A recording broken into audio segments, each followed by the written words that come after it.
ভয় নেই ভয় নেই ভয় নেই ভয় নেই। চাকদার 5 নম্বর ওয়ার্ডে আমরা আসলাম, তো প্রচুর মানুষ এখানে উপস্থিত হয়েছে। ওটাকে কাটার চেষ্টা করছি। তো এই 5 নম্বর ওয়ার্ডে খবর আপনি দিয়েছিলেন? কি নাম? অনিমেষ বিশ্বাসদের বাড়িতে যে সাপটিকে পাওয়া গেল, স্পেকটিক্যাল কোবরা।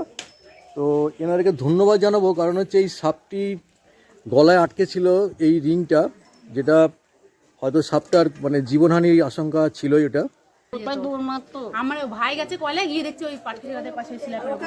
তো আজকে চাকদার 5 নম্বর ওয়ার্ডে আমরা আসলাম, তো এইখানে একটি স্পেকটিক্যাল কোবরা, ভালো সাইজ, তো প্রচুর মানুষ এখানে উপস্থিত হয়েছে।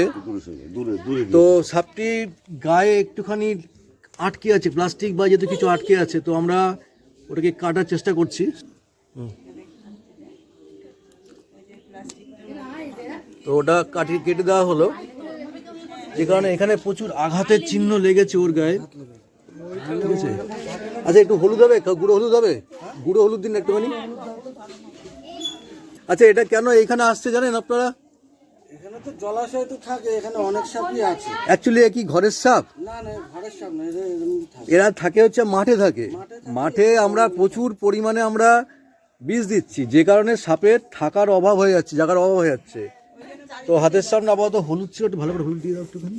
এই যে নিচের দিকে কেটে গেছে। এই দাঁড়াও,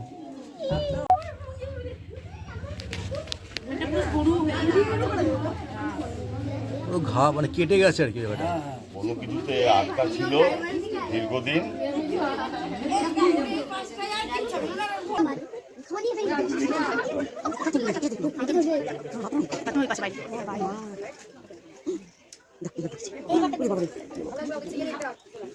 তো এনারা খবর দিয়েছেন বলে আজকে এটাকে উদ্ধার করতে পারলাম। এটাকে আপাতত রাখতে হবে, এখনই ছাড়া যাবে না আর কি একে, কারণ ওর এখন ট্রিটমেন্ট দরকার। এই গলায় যেখানে আটকে ছিল ঘা মতন হয়ে গেছে, এটা ট্রিটমেন্ট দরকার।